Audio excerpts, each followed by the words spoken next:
writer of the Revelation, and where they come from, and who this book was written for. Each of the books of the New Testament is written to a specific people, while all the books of the Old Testament written to one group of people. All the Old Testament is written for one group of people, which is the Jews. But the New Testament is not the same. The New Testament is bringing the gospel to a new community, somebody who'd never known about God. So you need to know who they are talking to. And then the place of the New Testament scriptures in the church is then and now. We're going to get this at the end. Touch upon the main themes and their biblical theology. Study of the Sermon on the Mount, the sacraments, ecclesiology, study of eschatology. What's the ecclesiology? Anybody? Ecclesiology. Ecclesia. Church. The church. The study of the church. And the study of eschatology. So four main theological topics. Sermon on the Mount, sacraments, ecclesiology, and eschatology. So these are the four goals of our study. To be familiarize ourselves with history, geography, and the social background. In that topic, in that goal, we study the first century Judea and Mediterranean area under the Roman rule. And then the second point, and eschatology in the time. Be familiar with the maps. I thought they knew, right? This group knows about eschatology. We did eschatology. Yes, as dogma, but we didn't study it from the New Testament. So this is actually looking at the eschatology from the New Testament point of view. And then be familiar with the maps of the first century. And Rob is going to grace us with the beginning of it. And you're going to all have to draw the map. It's part of your course. You would have to know how to draw the map from scratch. You will get a blank piece of paper. And you would draw the map of Israel first century. I'm sorry. If you're not interested, you're going to fail that part.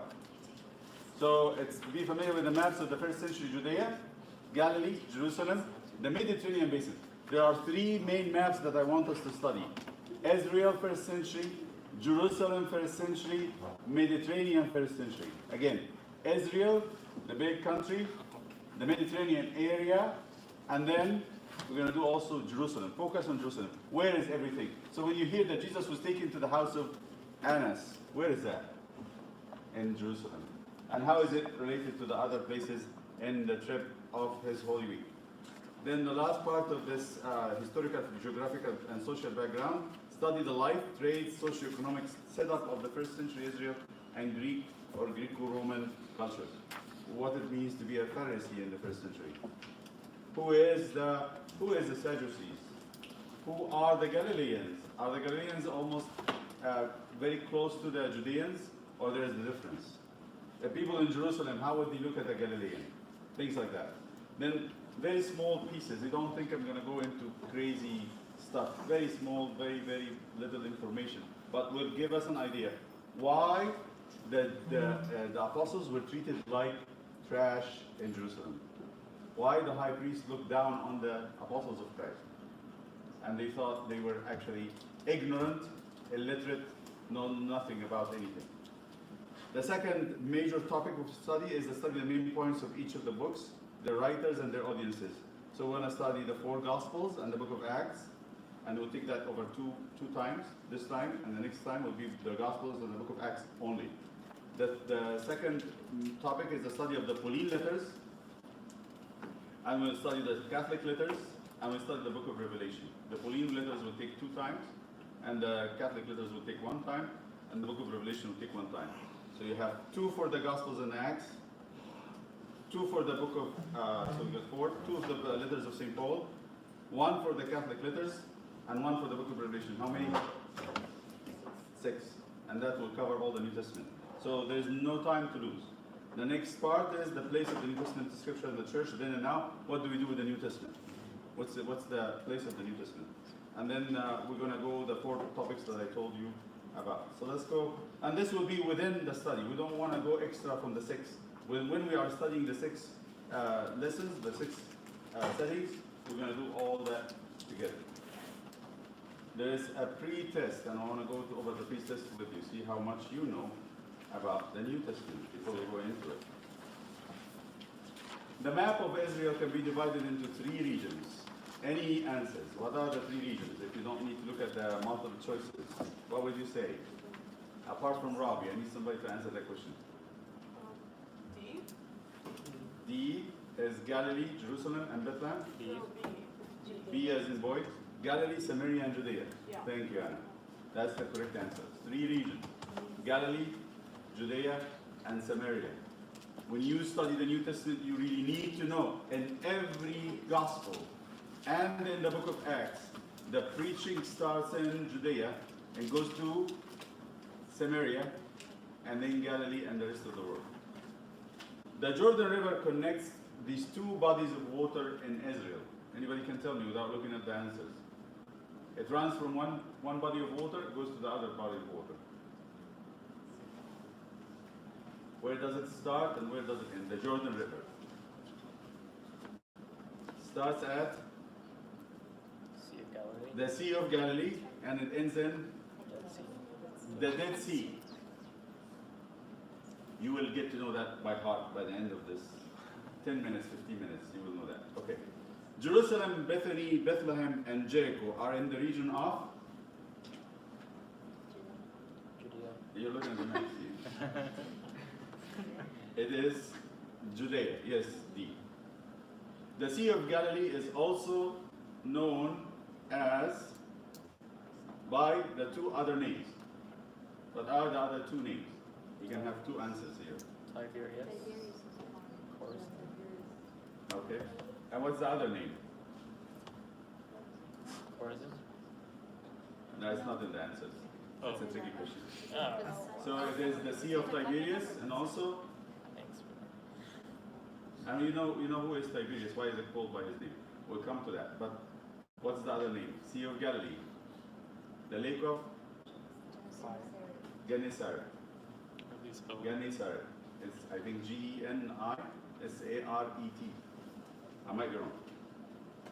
When you type it, the word will correct it for you. It's like G and then Yes. G-E-N. So they have Tiberias and the Lake of Gennesaret. The first to use the word gospel, meaning the good news, is gospel as a word. Evangelion in Greek. Good news. Who is the first person to use that word? We have it now common. Everybody knows the four gospels. Who is the person that first coined that word? Matthew. Mark.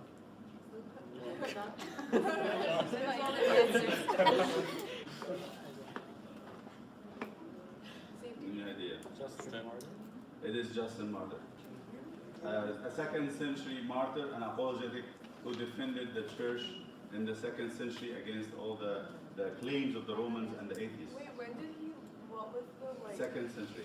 Justin Martyr, it was like 100? it's 100 something, so second century. Okay. The four gospel accounts are attributed to, that's easy, That's too hard. Luke and John. Matthew, Mark, Wait, that's not an Luke, answer. and John. John Luke. Oh. It's not in order. The order here doesn't matter, but you have to know the four names. So what are they? Matthew, Mark. so it's C. John, Luke, Mark, Matthew. Oh, it just It's backwards. Just to confuse you when you answer. So you know them or you don't know them. If you know the names, you will figure them out in order or otherwise. The genealogy of Christ is located in which gospel accounts dash is. That's the tricky question. Yeah, Luke, right? And Matthew. So it has to be Matthew and Luke. Matthew and Luke. You would find the genealogy of Christ in these two gospels. Okay, these are trivia. That is not the study. But it shows a little bit about, if you have any idea about what we're going to study. Okay, now, here what we're going to do. We have, in this session, 11 pages. And we're going to divide them into two sessions. So that means 5 and 5. So 5 and 5, because we have 2 pages already covered. What we will do, take the first 5 and divide them among each other. So each group will take a page. We can have 4 groups. Each will take each one page. And then we will or we can actually take all of the pages and come and discuss them. So the questions that I will have for you. The first part is the introduction to the New Testament. I want to define the words so we all agree on something. When we talk, especially when you talk in a study or a discipline, you start with definitions. So we understand together the same thing. It's not I mean one thing and you mean something else, then we get confused. So I want you to define for me, if you want to write these questions, define testament. Define gospel.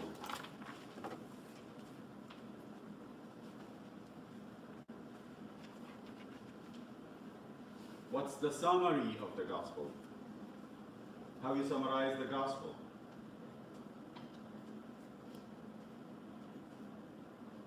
What are the canonical gospels? And give examples of non-canonical gospels.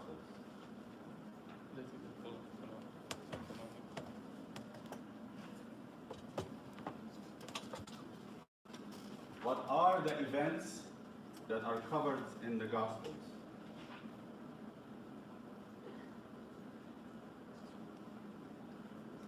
Define synoptic Gospels. What does it mean, the word synoptic?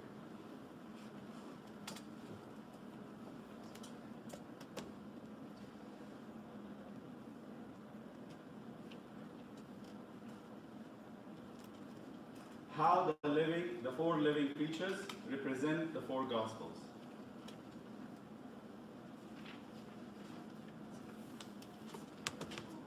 Can you repeat that? How the four living creatures represent the four Gospels.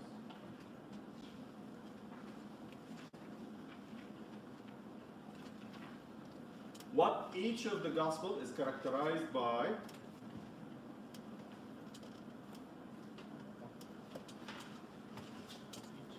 What's the most, or the key word for that gospel, for each of the gospels? There's a key word. And who are the audiences for each of those gospels? So each gospel, you want to tell me what's the characteristic of that gospel? It's one phrase, one sentence. What's the key word that makes that characteristic? And who are the audiences? So in a way, I can go back and say, which one of the four creatures represent that gospel? What's the characteristic of this gospel? What's the key word? And who are the audiences? Let's start with this, and then I'll give you 10 minutes to read, and you can define the table. So each table would read together and answer these questions. And then I'll come back and ask you to complement that picture, to answer the question. By answering the questions, we have covered that first page. So I don't have to talk, you don't have to listen. How about that? Good deal for both of us. Good bargain. Okay, let's go. So that first 3 and 4, all the way to the non-canonical Gospels on page 5. You have 10 minutes.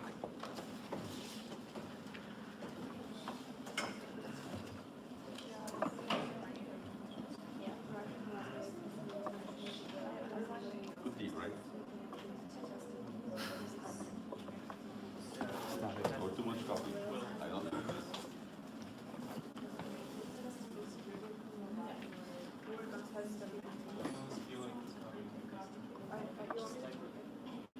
Yeah, that's fine.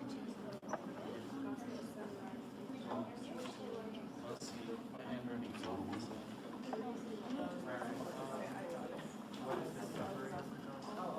Oh, wait, what's wrong?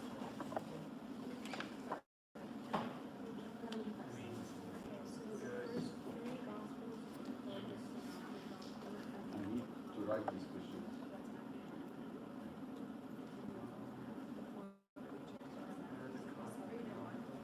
Can each table collaborate to do this answer so we actually work together?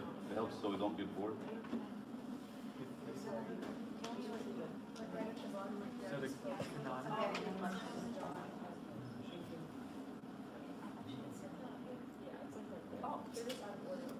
well, I mean, I know it's not much. Yeah, but it's like it just means which ones are in like the gospel. like, because of Canada is like, we like literature. So it would be and then so Oh, it's not just this. and then the non-canonical, there's like the gospel. It's in like page 5. If you go to page 5, it's the gospel of James.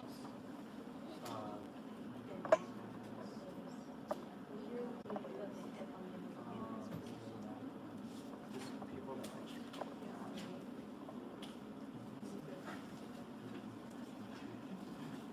what are the events in the gospel? Oh, okay, that's like literally the second paragraph, like third paragraph. And then the Gnostic is like those like, have you ever heard that there's like topics found in the gospel topics? Yeah, I've never heard of this. Gnostic. Oh, yeah. Okay. It's almost like an infusion.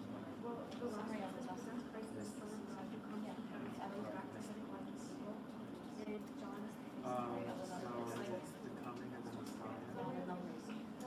It's religious mystery. Oh, I just said this is the gospel of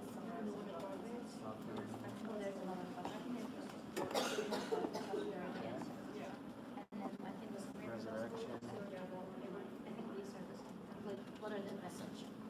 There's a question. Alright, what's the next question? Yeah. Synoptic gospel, define One of them those. was, yeah, the canonical and not canonical. The first 3 are synoptic. They have a common vision. So that's Matthew, Mark, and Luke.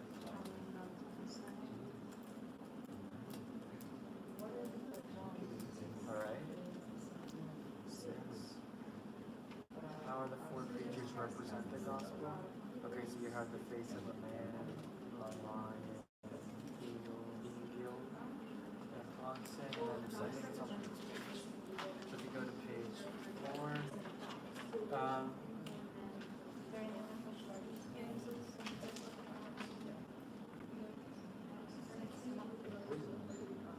oh, okay, so how it does? So they're like, It's on the first page. they're full of eyes, and they have a different vision, like looking at Christ in heaven. So like the gospel sign of like a witness. They're full of eyes. Or their wings like have eyes. Oh, okay. So like it's like. Okay, that's they have a common It kind of looks like, you know, that Yu-Gi-Oh monster. Yeah, I know exactly what you're talking about. He was really good though, that's why I remember. I know exactly. The answer is birds. Because I think it starts with like an O or Sorry? No. There's something about Pecker the mustard is the something. ice for it. ubiquitous or something like that. Alright. I'm watching Aaron. You watch Yu-Gi-Oh in Arabic? Yeah. Yeah, Is it better than in English? There's no way. That's so funny. That's so funny. and if the reason why, So how do you say life points there? North head. first of all, like That's what they so all have in cute. common is that all the 4 living creatures are full of eyes. Well, we have to say this. Oh, how they represent each gospel. What is each gospel character? Is Okay. there like some?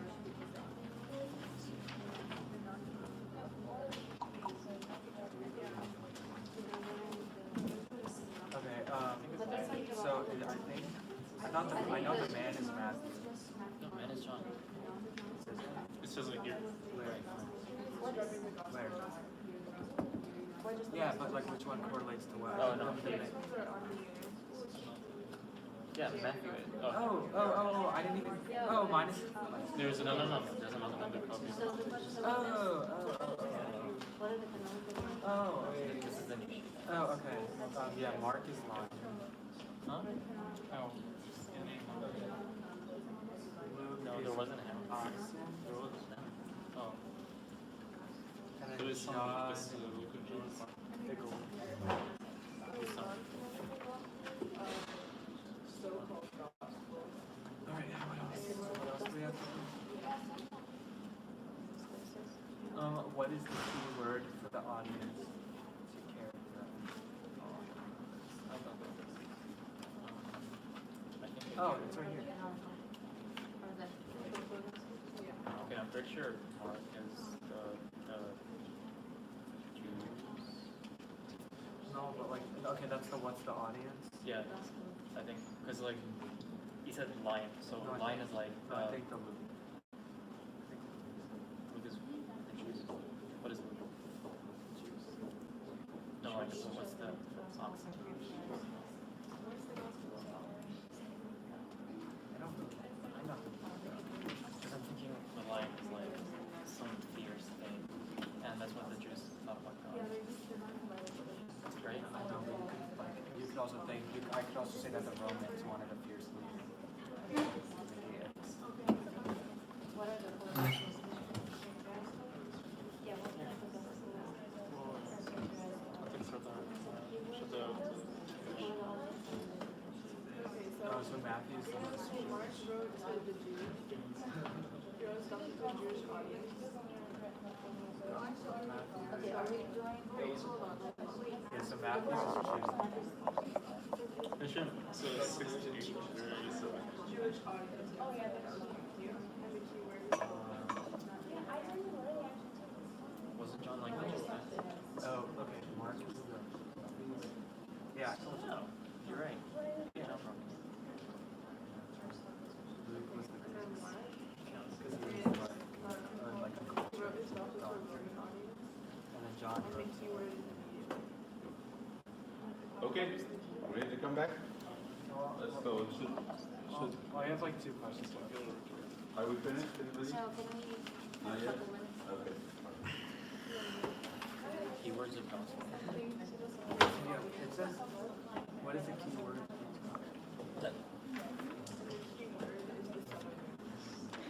Where are we looking for that? I don't know. I don't know. Or she's reading. I don't know. The tag. I'm just. I'm joking. No, I just looked. I didn't know where to find the audience. Wrote to his gospel. Yeah. Oh, it's right here. Oh, that's so easy. So Matthew's And then. since he's the one who wrote to Oh, the oh, Jews. oh, oh, yeah, yeah, His keyword is believe, comma. And immediately is the Mark. Mark. Yeah. And Son of Man is the and John is believe, eternal life. Yeah. It's all the one thing. What? No, really, the answer's all. Alright.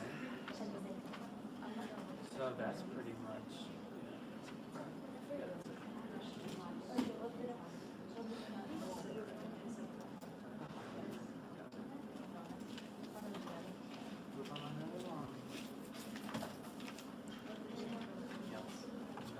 Finished? Okay, let's go. I want every table to answer at least one or two of the questions, and then we'll go in order. So one question, one question, one question, one question, and we'll go back. So let's start. First table. The question and the answer. Raise your voice because we want to. Yes. The word testament comes from Latin word testamentum, which means will or like will. And it is connected to a witness or testimony. Okay. So it's almost like saying it's the witness of eyewitnesses who wrote what they saw, and that's what St. John would say in his letter. What we have seen, what we have heard, what we have touched. So that's the testament. And also some others would say, you can add this to your notes if you want. Testamentum comes from the allegiance oath that the Roman soldier will give to the emperor. Like the soldier will say to the emperor, I will serve your army with my life, no matter what happens. So they say that's an oath that the soldier actually offered to the Roman emperor to be part of his army, the complete allegiance. And it is used interchangeably with covenant. You see, the Old Testament covenant is now, it is a new covenant. It is God's living will to his people. That's the New Testament. Okay. What's the second question? The definition? The gospel, yes. What's gospel? So in Coptic it's Evangelion, and it's from Greek, and it means good news. And Justin Martyr coined the term in the 2nd century, as we talked about. And then we have 14 gospels. Excellent. So the word gospel is good news. So let me stop and ask you, what's the good news? What is really the good news? What are these gospel writers trying to tell us that is very good? The revelation. Salvation, right? Like revelate, like, you know, people being able to see and like experience Christ now. Right. So it's the experience of God, and it's mainly salvation. Anybody can understand what does salvation mean in common terms? What does it mean to us in the most generic form? Being saved from adversary. Being saved from an enemy, right? And what is the enemy here? Huh?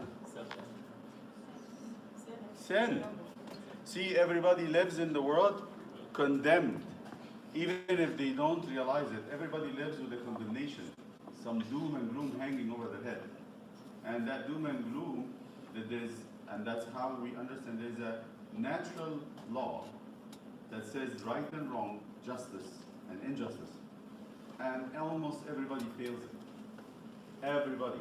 We know that we do things that should not be done. We say things that we should not be said. And we think things that should not be thought. And we all have that feeling we're falling short. So what did Jesus come to do? Three things. Three things he did. Number one, he showed us how to fight sin. Number one, he showed us what to do to fight sin. Because he was the example. And then what did he say?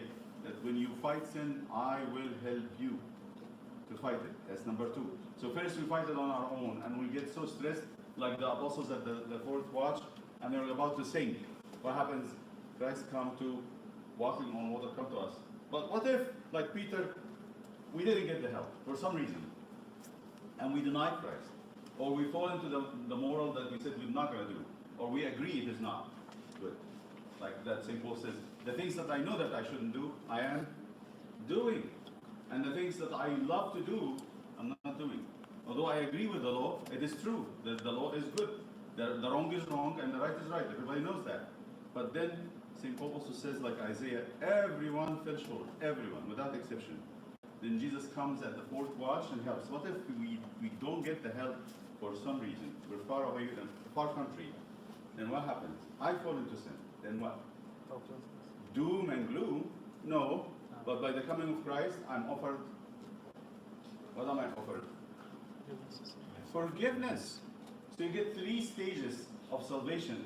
One, I'm given guidance on how to fight sin.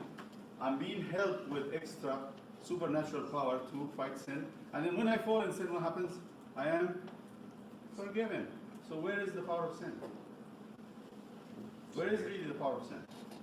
Do I want to walk in the streets in my life feeling that there is a doom hanging over my head? No, there is no trap for people of God. You cannot be trapped again. And on top of that, he gives us also what? So forgiveness and what else? Huh? That's the second. But salvation, that's what we say. The priest is answering this in the confession of the priest. It says, given for us Eternal life. salvation, Eternal life. forgiveness of sins, and Eternal life. eternal life to those who partake of them. Meaning that not only free from sin, but I'm also offered eternal life. So can I walk feeling condemned? No, I shouldn't. I might be in sin. I might be actually in sin. But though I have to be completely broken and desperate. Because those people, I will always say this. This is the gospel of the New Testament, by the way. You know, you heard about death row? What is death row?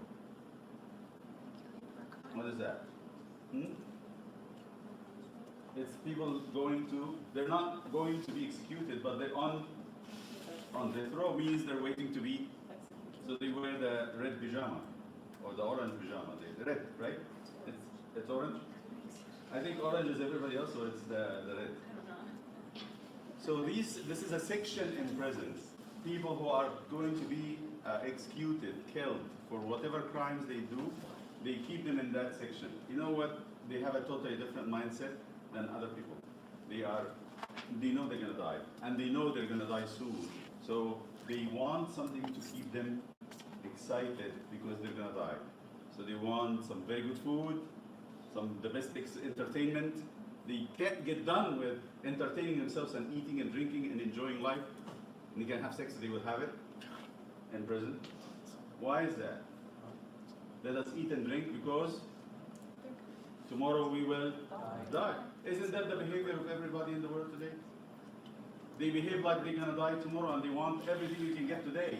They don't get enough of desires, which means they behave like somebody on a death row. So if somebody comes to this group of people and say to them, guess what? We just got a court order. You are not only excused from the death, you're actually free. What would their behavior be like? I have time. I don't have to rush things. So this is the good news. This is the salvation of the good news, that you should walk in life as somebody who is not condemned. You are free. You try your best not to sin because you love God. You're going to get help. And for some reason, if you didn't get the help for any kind of reason, it could be my mistake, it could be God's will, whatever, but God doesn't will for me to sin, then what's happening at the end of it? I am going to be, come to confession, and you're ready and you're repentant, you have tears, and then you say, I'm sorry, and you're forgiven, walking away free. Don't have to say anything. You have to pay nothing. And then you take communion, and what? On top of that freedom, you have eternal life. So this is the good news. It's summarized in what verse? John 3:16, which says, for God loved the world that he sent his only Son to save whoever believe in him, so that whoever believe in him would not perish but have eternal life. Okay? The next question. Your table. The third question. I give it already. So what's the summary of the gospel? Yes, go ahead. It is the mission? Like what you just said? No, I'm just saying the main point, but what is the summary of the gospel in general? There's the coming of the Messiah's teachings, work, suffering, death, resurrection, ascension. So it's all about him. Yeah. So there's a question is asked, what does Jesus bring? The rabbis, the Jewish rabbis would ask, what did Jesus teach that is not in the Torah? He taught the Ten Commandments, so what did he teach? What did he bring? So then he, one rabbi, it's a beautiful book called Rabbi Dialogue with Christ, with the Savior, with Jesus. Rabbi Dialogue with Jesus. His name is Nus, I think Nus, I'm not sure. But this guy is actually making a dialogue with Christ. He's a very religious Jew and a learned Jew, but he is going to ask the question, what did Jesus add? So he comes back in the story, comes back to his teacher, and his teacher says, did you meet with Jesus? He says, yes. Did he teach the commandment? He said, yes. Did he take away from them? He said, no. Did he add to the commandments? And the student said, yes. What did he add? And the student says, himself. He added himself to the commandments. He became the living commandments, and he brought God to the world. He brought God, the living God, to the world. Instead of God being somewhere on a mountain, somewhere in heaven, Jesus made God is here, reality, today, that we live with him, with his family, he lives with us, and he deals with us. That's what the rabbis would say. He added himself. All right, so the life, the mission, the life, the work, the suffering, death, resurrection, and ascension. 4 of those we call them Paschal mystery. What are these? The burial, death, burial, resurrection, and ascension. That's the Paschal mystery. Okay. And next question. Annalise, table.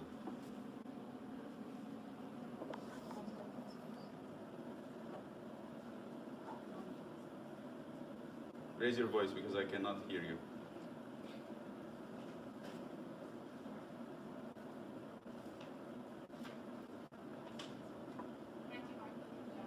Yeah, the four Gospels. Okay, thank you. Go back to table number 1. Next question. What are the synoptic Gospels? The first three. The first 3. And what does it mean? The word synoptic means. And why we put John aside and we call these 3 synoptic? They have a common vision. From sign, optic. Sign mean synchronized, together. Something together. And optic, eye, vision. So synoptic means the synoptic gospel means they have the common vision. As if Matthew, Mark, and Luke are looking from one place, and John is looking from a totally different angle, at the same object. One thing to add to this is John written much later than the synoptic gospels. John is written in the 90s of the 1st century, while all of the 3 synoptics were written between 55 and 68 or 70 of the 1st century.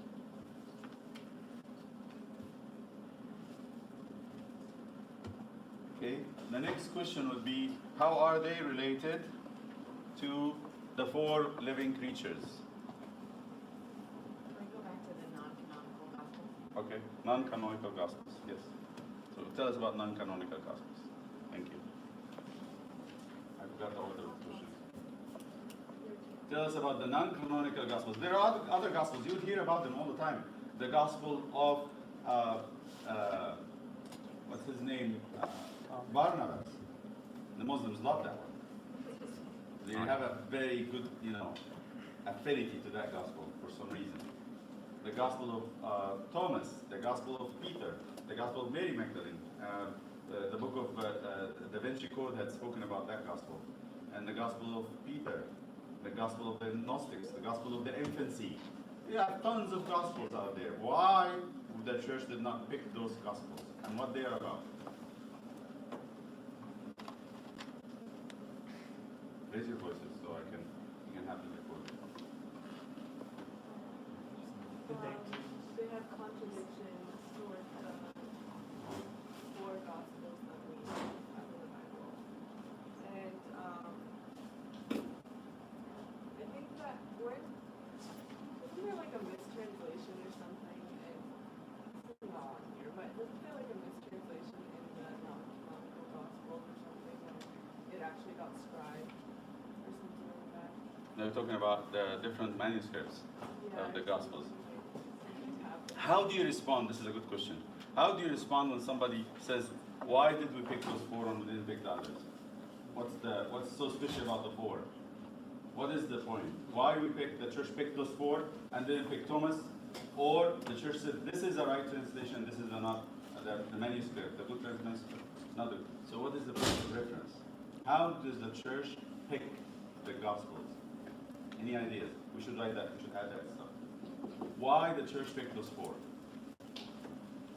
What was the criteria that they picked those 4? Hmm?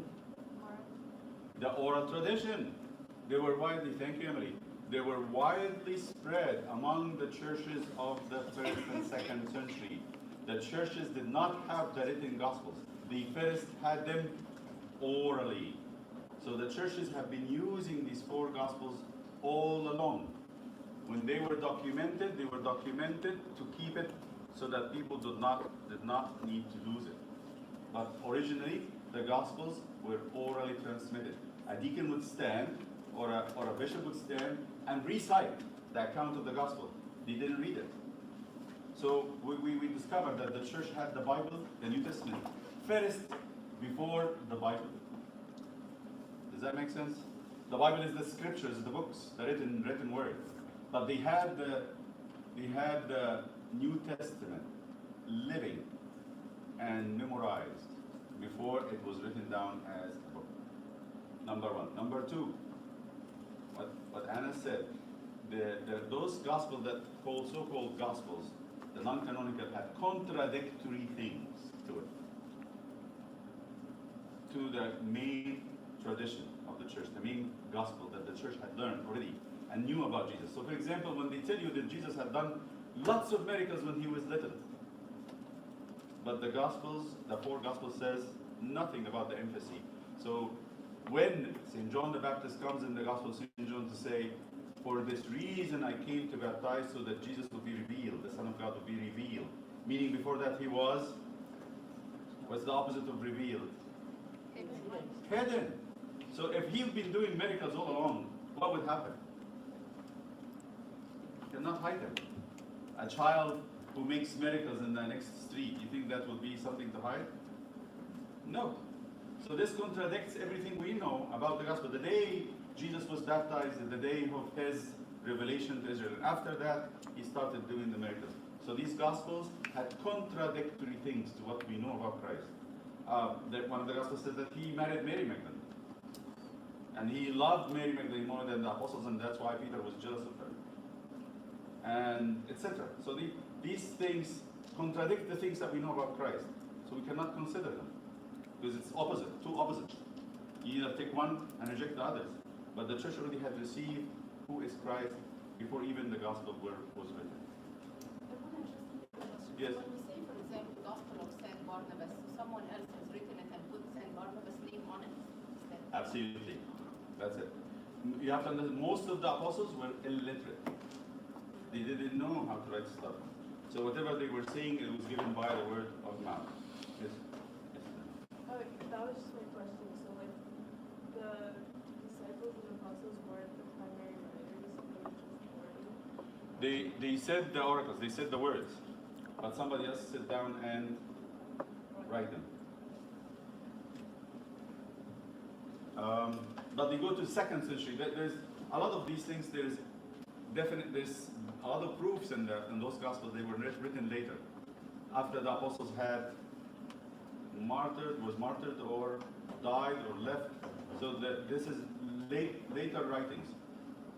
Almost all of them in the post-apostolic age, and they have proofs of that. Nobody debates that they were not actually written by the apostles. Let's go to the other questions that we have. Did we need the 4 living creatures? Is that our turn? Yes. So You're gonna talk about how do they represent? how they represent the Gospels. You want to talk about the themes of the Gospels, the main word, and the audiences. Oh, all of that? Yes. It's one question. Oh. So You can say one, and I'm gonna ask the other table. Say one of them. So give us the corresponding creature from the 4 creatures. we said that, well, like we first started off saying that like the 4 creatures represent like the gospel as a whole, because they are kind of like sitting like before Christ and full of eyes, almost like a witness, which is kind of like what we said testament is, and from different angles, which is kind of like what the gospels are, that are complementary to each other. And then we said that so there's a man, and that represents Matthew, and he wrote to the Jews. And then we said Mark was a representative of the lion, and he wrote to the Romans. Luke was the oxen, and he wrote to the Greeks. And then John was an eagle, he wrote to Aaron.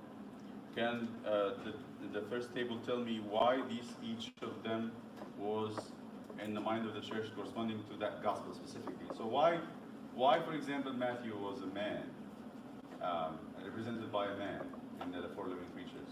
Because he represents the son of Abraham, the son of David, the king of Israel, and the perfect man in his gospel. Exactly. So the Matthew brings us Christ as the man, the human that was perfect human, that actually is the son of Abraham and son of David, like she said. And then so what about Mark? What was the symbol for Mark, or the representative from the 4 creatures from Mark? The lion. Why is the lion is the face given to Mark?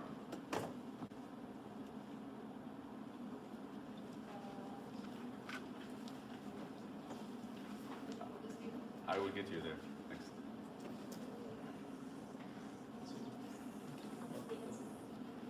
Can we go to the back table and come back? So give us why Mark was the lion.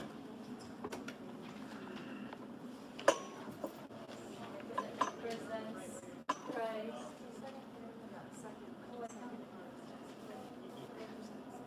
Oh, represents, okay. So Because the lion has this full power over nature.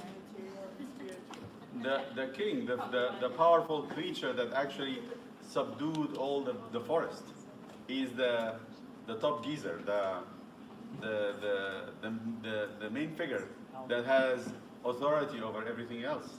So that's why you start Mark with what? What's the first verse in Mark?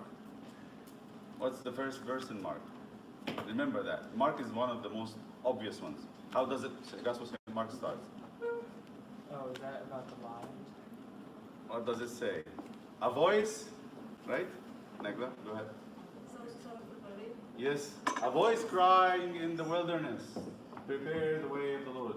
What voices you would hear in the wilderness? Lion, roaring. When you start the Gospel chapter 1, Jesus comes to the evil spirits, and what happens to the evil spirits? They scream. Say, what are we to do? What are you to do with us? You came here before time to torment us. And then they don't stand them. They get out immediately, and Jesus rebuked them and hushed them, and they get out. So Mark is very powerful. When you listen to the Gospel of Mark or read it, you feel a very strong person that actually has nothing can resist him. Jesus is irresistible. He commands nature, he commands, and I want to say something, we're going to talk about it when we come to Mark. You're going to hear this. Mark doesn't write much. He's 16 chapters, the smallest of all the Gospels. But whenever, he doesn't talk much about teaching. You get only 4 parables, and that's it. But what does he do? He gives a lot of miracles. All the miracles of Mark has more details than any other Gospel. We'll do a little exercise when we come to it. So he demonstrates the power of Christ. And because the Roman audiences wants, desires, what? Power. They don't respect anything else. Give me an army and I will show you truth and all kinds of things they want, but just give me something to work with. Power. So let's go to the next, which is Luke. What's the representation of Luke in the 4 living creatures and why? Oh, sorry, what? Luke, it's your table. Mary.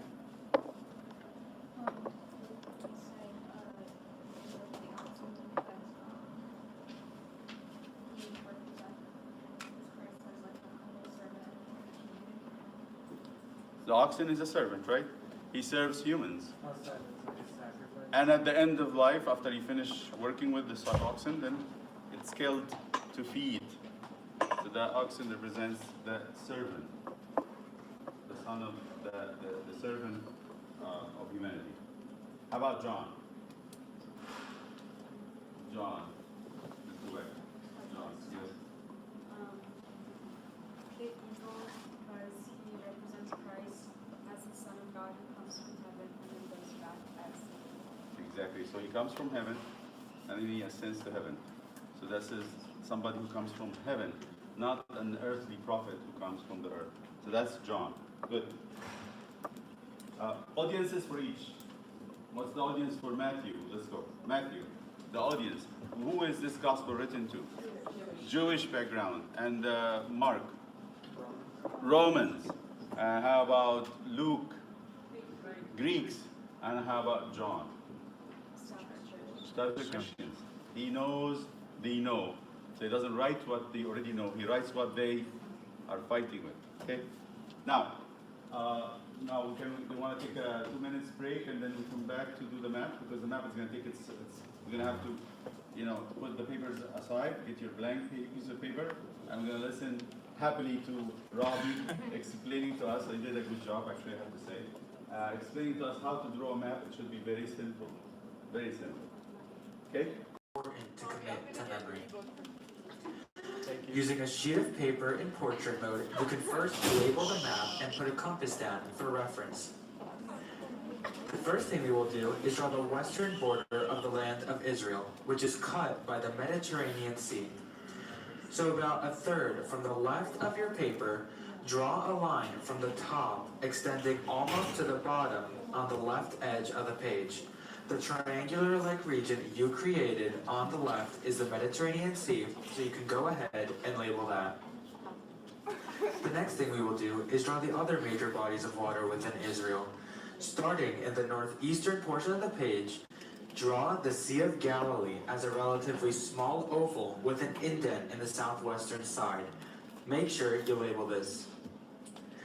Now on the southeastern portion of the page, we can draw the Dead Sea as a longer oval-like figure and label it. Connecting the two bodies of water is the Jordan River, so go ahead and draw a line from the southern tip of the Sea of Galilee to the northern tip of the Dead Sea and label it. I'll give you a breath. Told you I warned you. Robbie, It's don't not tell gonna us be to easy. do everything. This is funny. And by the way, it has a little spike on the top. It's coming from another smaller lake. Oh. You're right. Done? No, it's I'm not very good at this. I thought it was talking. So it's straight north-south. The Jordan runs straight north-south. Between the Sea of Galilee, the Tiberias Sea, or the Lake of Gennesaret. And then the Dead Sea at the bottom. Notice the Dead Sea is much bigger. It's 3 times the size of the of the Sea of Galilee, but it's shrinking. The Dead Sea is shrinking over time.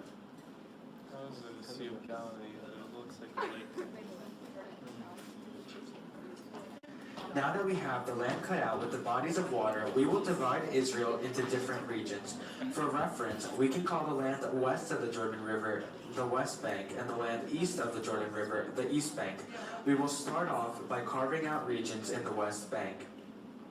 Starting at the northern end of the Jordan River, draw a line westward to the Mediterranean Sea such that the northern region protrudes into the southern portion in the west.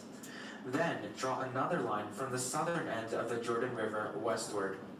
This middle region that you carved out is Samaria. The northern region excludes the northwest portion of the land and extends northeast and is known as Galilee. The region in the south is known as Judea. In the East Bank, we can carve out another region by starting in the north of the Jordan River, jutting out eastward and back into the Dead Sea. This area is known as Perea. A last region is the outskirts of Perea, but limited midway the Sea of Galilee in the north and midway Perea in the south, and is known as Decapolis. So these are all the regions of Israel that you should know. Now we will go ahead and label some important sites to our study. You have 5 regions that you have to know and to draw. Oh, But I it would is say, done. one of the things I wanted to do is Samaria is much bigger than that. It actually goes up by this region here.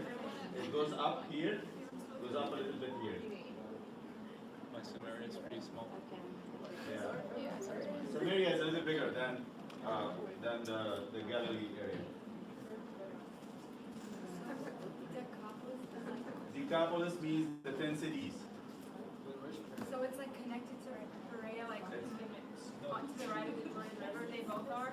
They both are to the east side of the Jordan, the east bank. They don't cross to the other side. But Galilee, Samaria, and Judea, they're all to the west bank.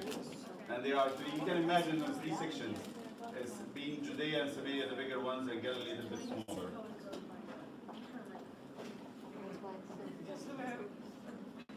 I actually will. Is that easy? Yes. Yes. Okay. Robbie, I want you to be like this. Ready? At the northern end of the Sea of Galilee is Bethsaida. Northwest of it is Chorazin. South of Chorazin and west of Bethsaida along the Sea of Galilee is Capernaum. In the south of Galilee is Mount Tabor. And northwest of it lies Cana of Galilee. A bit southwest of Cana is Nazareth. Lastly, Tiberias is located along the west side of the Sea of Galilee. Close. And these are all Close. the sites that you need to know for Galilee. No.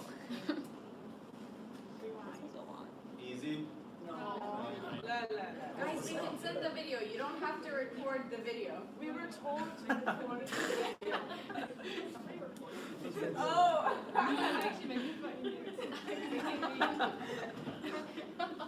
These are the main cities, the main towns. There is more than these mentioned in the New Testament, the Gospels especially, but these are the main ones: Bethsaida, Free service. Capernaum, Tiberias. They are all on the Sea of Galilee. These three big cities. When you go to the Holy Land, God willing, these you will visit. I think Bethsaida, I think that's what it is not existing today. You just visit ruins of the synagogue in Bethsaida. But there's no city called Bethsaida today. But there's Capernaum, and there, or one of them, I forgot which one. And then you will definitely see Tiberias. Tiberias is a very famous, luxurious city today by the Sea of Galilee. It's really beautiful areas. Nazareth is away from the Sea of Galilee. And around Nazareth is two other places that we are interested in. It is Mount Tabor, where Transfiguration happened, and Cana of Galilee. So where Nazareth is, on top and the bottom, you have Nazareth, and you have Cana of Galilee on top, Mount Tabor at the east side. Chorazin is mentioned next to Capernaum when Jesus actually gives woe. He says, "Woe to you, Capernaum! Woe to you, Chorazin!" We don't have a visit of Christ mentioned, as far as I remember, about Jesus visiting Chorazin, but most probably he did, because he didn't leave any city in Israel. He visited all of them.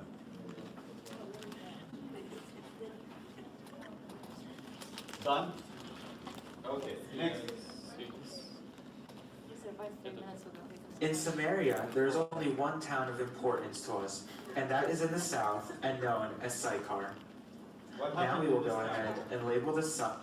What happened in Sychar? Samaritan. The Samaritan woman.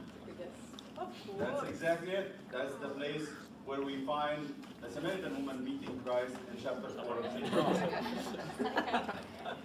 Heights in Judea. In the northeastern portion of Judea lies Jericho.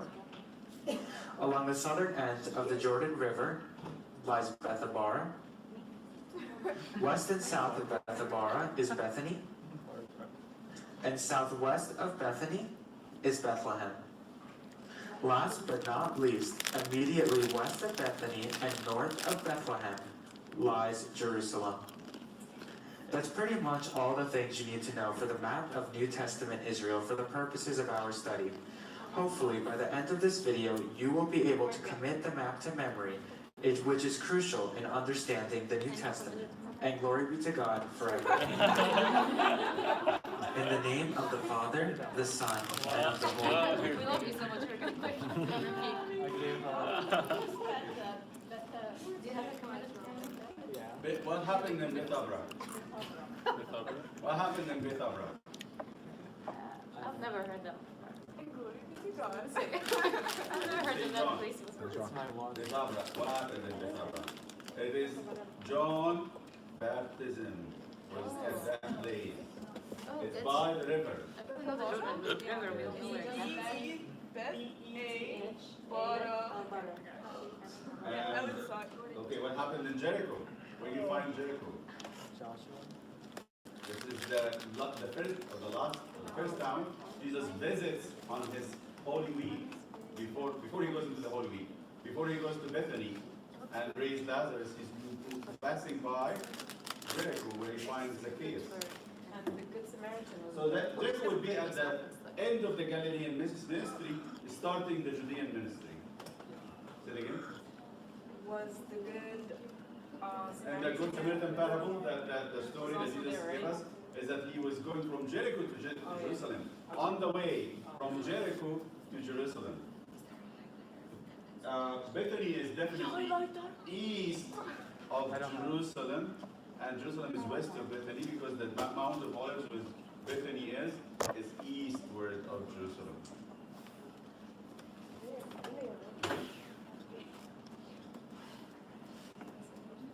All right.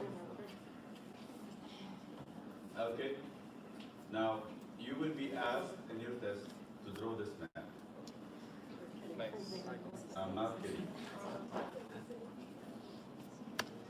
And it's not like all the other maths guys on the other tests where there are maps and then you have to. Did you pass your lab test? I did pass. Yes, I did. You will be given a blank sheet of paper and you will have to draw the whole map like this. Does it have to be accurate? Just draw North America. Or draw Egypt. So there will be, on this map, there will be 25 points. And writing your name is one of them. Oh. Okay, at least we're all getting that 1 point. I don't know. All right. Yeah. I don't know which name to write to, let's see. Well, I have to do it. Let's do the next part so we can get done before halftime is up. Halftime? Yeah. There's still more? The next part is, okay, the next part is part of the general information. We're going to go historical and political background of the Gospels. The question would be, what historical events that set the background for the New Testament, both on worldwide and Israel concerning. So you want to tell me about the history of the world, what was going on in the world, and the history of Israel, what was going on in Israel as the New Testament is commencing, it's coming to start.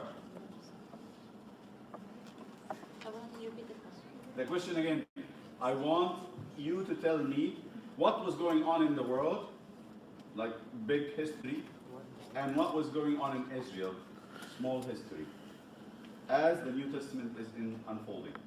About, sending the Messiah, being born in Bethlehem. What was the event? Why did Jesus have to go to be born in Bethlehem? Why would he have to be born in Bethlehem? His parents came from Nazareth. What was the problem that they had to be going to Bethlehem? Why? This part of the world history. Okay? And then the next question would be, define for me the coins and the measures that were mentioned in the New Testament. Coins? Coins and measures. So there are coins used and there are measures, either for length or liquid. That was mentioned in the New Testament. All right? So these are the two questions I want to. We can divide the first question into two parts: world history and Israel history, or regional history.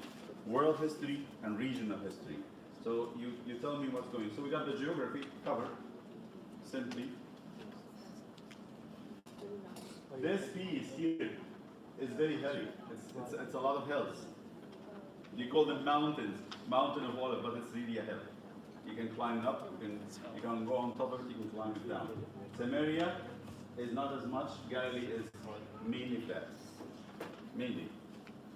But there's hills too. You find mountain like Mount Tabor, and there's a little hills around the Sea of Galilee, but in majority of it is more pleasant. But this area is very, very heavy. Go up and down all the time. Okay? So I try to answer this question by reading the pages 5 and 6.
last question I forgot to tell you is the social setup of Israel, because that's part of the study. What was the social setup? And the question here, was it a homogeneous, Homogeneous. homogeneous, Listen, homogeneous group, or was it a different group? Like, was there is differences between each of the groups that existed in Israel? So what is the social makeup of Israel? Tell us a little bit about the social makeup. Were they all the same people or were different groups? And that's the second question. It's here under the last part of page 5.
old was the Lord and Saint John the Baptist when Augustus Caesar died?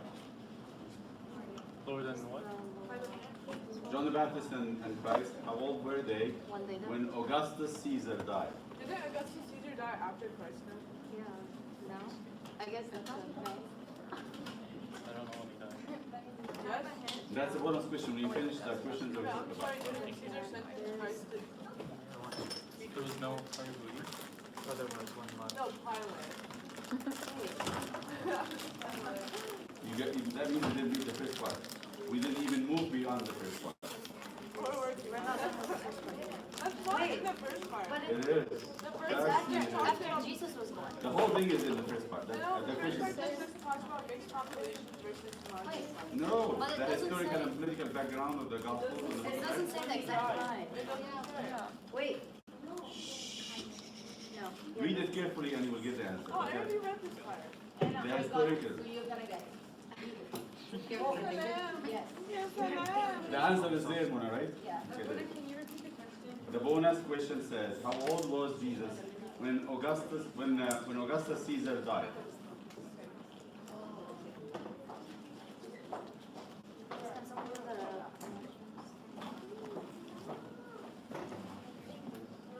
Oh, after he was born.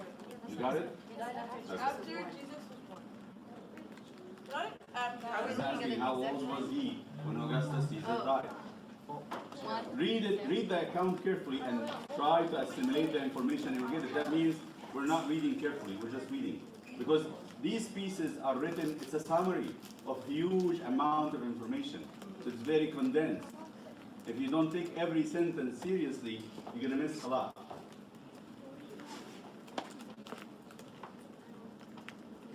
No, it doesn't say. And it says it. The answer is there. Staring you at the eyes. And that is fire? And whoever have eyes to see, let them see. The Siemens application. Can't control my phone. Here it is. You have, recorded. This stuff. Make it more. We're gonna hold it. We're gonna hold it. No, Tiberius was the son of. I know, but we're talking about his dad.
Years in reign. You should make a video on that. How old was Jesus when he started his ministry?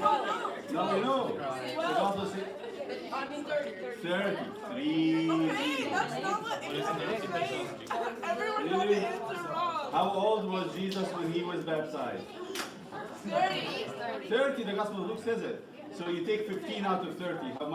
How old was he when Augustus died? 15. I thought that's a common knowledge. Simple math.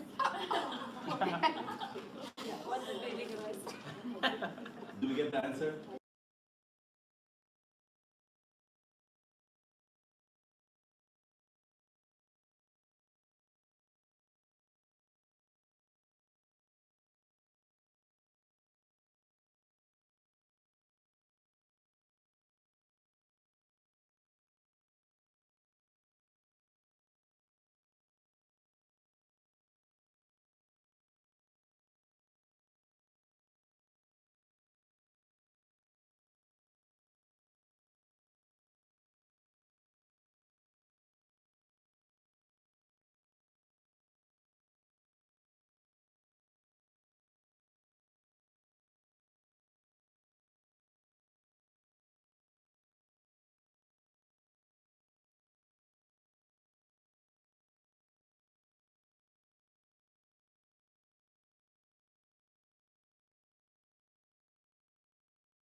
Let's start from this table. They're being quiet, so I need to stimulate them to get to talk. The first question. We want to start with the worldwide history. Patty, let's listen. What was going on in the world as the New Testament is starting? The story is being told to us in which time of the world history? It was during the time of the Roman Empire. Julius was murdered, and he left two army leaders. Those were Mark Antony and Octavius, who fought for leadership. Mark tried to get help from Cleopatra, ruler of Egypt, and lost. Octavius became Caesar, and then people Augustus. Or I don't know, he changed his name. I didn't really. He added the title. Caesar was a title. Julius is the name, but Caesar is the title, like Pharaoh. Pharaoh is not a name. Ramses is a pharaoh, right? So there's a title for the kings. The kings used to give them titles. Yeah. So he was Augustus. Octavius, Octavius. yes? Caesar Augustus, Caesar. or Augustus Caesar. So they called him Augustus because he was the only one, or the first one to be called by that name. So he called him Augustus Caesar. All right? After Octavius died, his stepson Tiberius took over. Octavius started doing the census, and he started at Bethlehem. That was during when Christ was born. So he made a census all over the empire, everywhere. And what was in the census according to Saint Matthew? That he would order people to go back to there, so not to confuse people in the census. He said, so which town should take the census? Like I live in Durham, but I lived before in Charlotte, or lived in Charlotte. So should I take the census in Charlotte, or should I take it in Durham, or should I take it in both? If I take it in both, I'm considered two persons. So what they said, better to go back to your place of ancestry, where your family comes from, because Joseph was from the family of David. Where is David place? David is from Bethlehem. They call him David of Bethlehem. So Joseph had to go back to the place of his family. So they go back to Bethlehem to give the census, to make the census. As they go back, St. Mary gives birth to Jesus. Otherwise, he would not be born in Bethlehem. It was Augustus who ordered the census. And because of that census, everybody had to go back to their family place. Okay? That's simple, isn't it? So you see that without understanding who's in control, who's in reign, and why they're doing what they're doing, it's difficult to understand the story, the background. Okay? What's the second part? After Augustus died, and we said Augustus died when Jesus is about 15 years old. Who comes in power? Tiberius. Tiberius is not his son. He is his Stepson. stepson. Okay. What is important about Tiberius? It's Tiberius who installed who in place? The four kings. The four kings. One of them is Pontius Pilate. Pontius Pilate. It's Tiberius who sent Pilate to take over Judea. He didn't give Judea to any Jew. He gave it to a Roman. That's Pilate. And he got other three tetrarchs, other three triads, if you want to call Herod it. The Herod, for Galilee. but not Herod the Great. Yeah. Herod the Great was in the time of the birth, but this is Herod Antipas, and he was in Galilee. Yeah. Right? Remember now, you know why it is important to do this. This is Judea. This is where the reign of Pilate. And then Herod is in Galilee. But Herod in Galilee has a home at Jerusalem. He comes to when there's feast, because all the Jews have to go to Jerusalem. Okay? And who is the third one? Philip. Philip. And he was Iturea. Racontis. And there are other regions in this side, in Perea and Decapolis. So they are actually 4 kings, and each of them takes a region. Pilate, Herod, and you can say Philip. Who is Philip? Iturea. One of the kings, and then also Licinius. Okay. Now go to local history. What do you want to tell us about local history? Yes. Is everything named Herod? It's a whole line of kings, the Herodian family. So this is like a king who names his son Herod, and his grandson Herod. They have a lot of Herods. So there is at least 3. Yes, there are 3 Herods. Because this Herod, Philip is his brother. You understand me? The Herod and Philip, they were brothers. Herodia was the wife of. Herod. No. That would have been cute. Herodia was the wife of. Philip. Of Philip. That's why John the Baptist came. When the king was passing by, he would scream at him, "It is not lawful what you're doing." And then the king would be quiet, because he knows he's doing something wrong, because he is dating his brother's wife. She comes and lives with him in the palace. And it was a scandalous regime. It was very bad. So John the Baptist here, whenever the king is passing by to go, he would stand in the way and he would say, you're wrong, what you're doing is an evil. Don't take your brother's wife. Because that other husband, the other brother, Philip, was a weak man. And Herodia wanted more power. And apparently Herod was more powerful than Philip. She joined him. Okay? And that's her daughter that actually danced, and Herod accepted the dance and gave her the head of John the Baptist. She got rid of him. So this is the background of this. You have the Tetrarch, the 4 kings. And then I want the local. Can you give me the question, answer the question? I want this group to answer about local history before we go into the social part. The local history. I just said some of it. You can.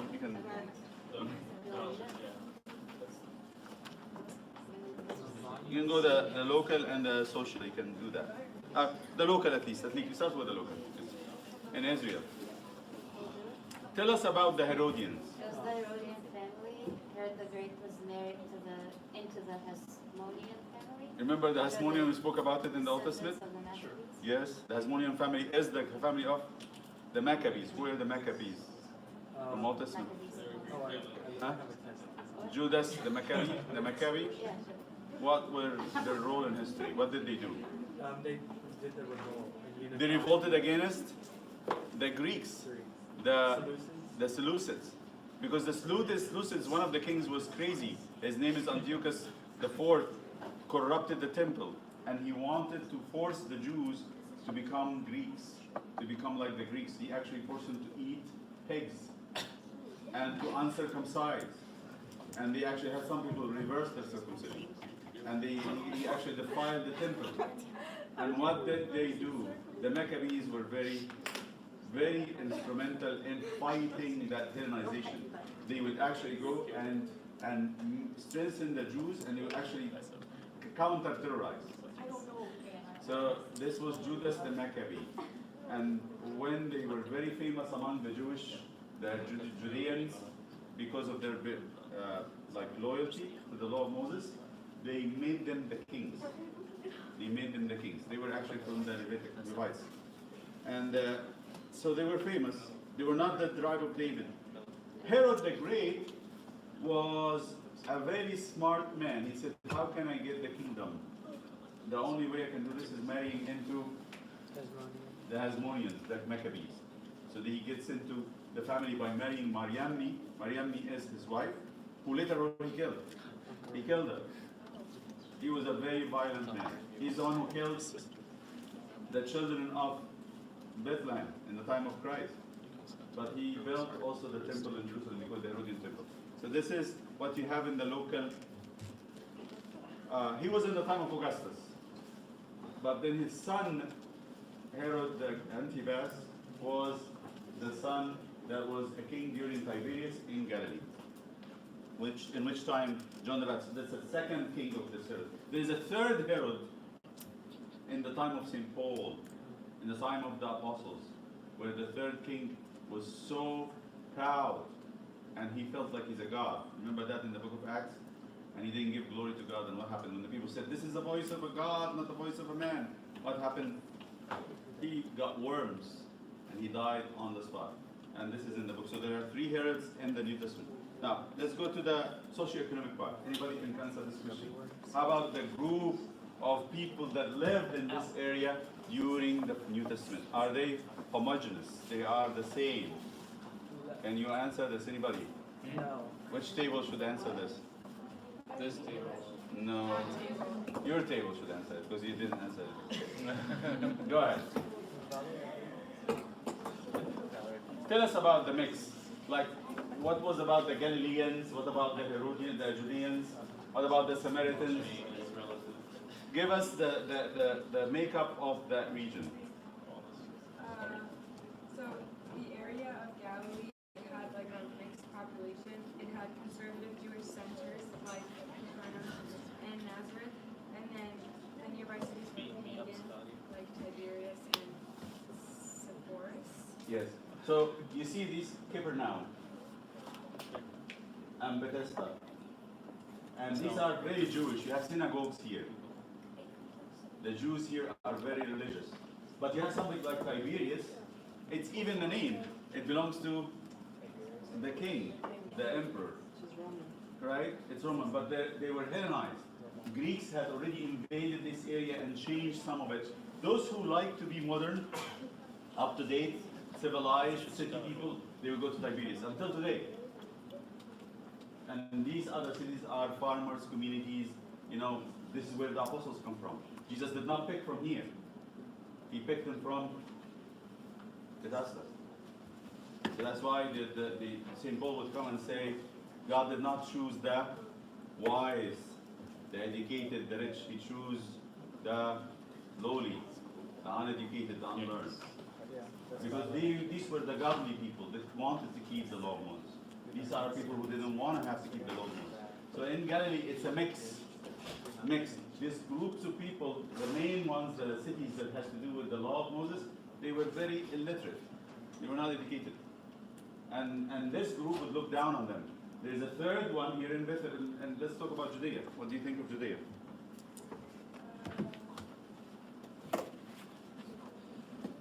Judea and Samaria had, since 680, been under the direct rule of the Romans.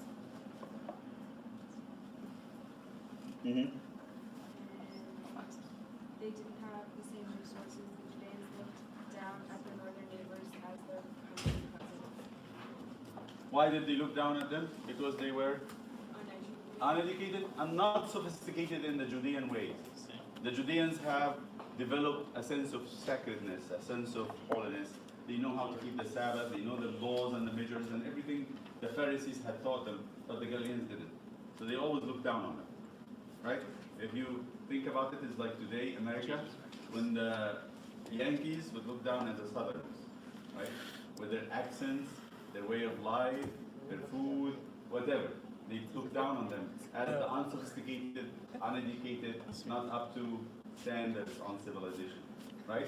So the Judeans are the more sophisticated, educated people. The Galileans are the Dumb. nothing. Savages. How about the Samaritans? Anybody? Did we write something on Samaritans here? I feel bad. What about the Samaritans? And yours. I think we should add this. Write it down in your paper. And yours. The Samaritans were Not even Jews. completely. Why? Because the Samaritans, this area and Galilee part of it too, were taken over by the Assyrians at one point. Assyrians took the land, emptied the land, and left there the nonsense, the nobody. They left there the poor of the land, and they occupied the land by other nations. And when they came, they brought with them their gods. So there were 5 gods to be worshipped in Samaria. This was the capital of the country at one point, in the time of Saul.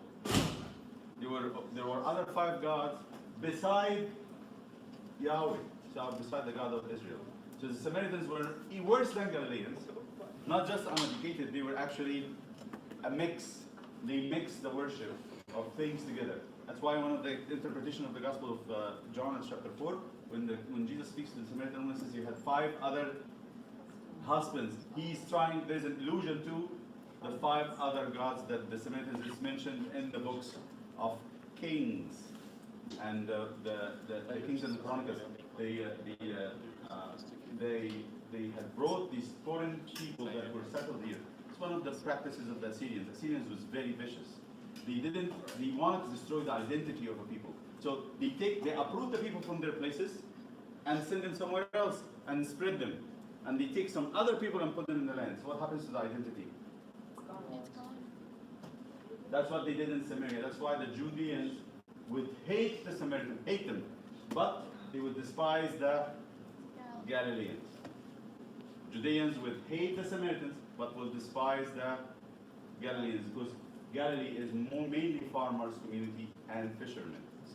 That's all they know. Trade. Why would they despise them though? Because they're not as educated as them. So what makes them hate them for that? They hate Samaritans. No, I know, but what makes them like despise them? Because like, despise is like very strong. it hatred. is. They look down on them. You see, in the book of Acts, they said, "Who are these people who speaks of Jesus of Nazareth?"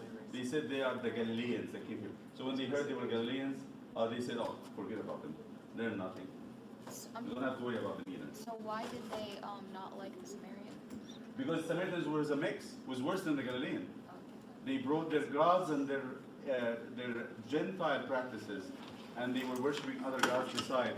It took a lot of work for the Samaritan to reform and bring back that one God. But on all the hills of Samaria, they were worshiping the 5 other gods. That's why I said the hint in the Gospel of St. John about the Samaritan woman, we just had 5 other husbands. There's a hint there to 5 other gods mentioned in the book of Kings. Okay? So we need to write something about the Samaritans here, just if it's not written.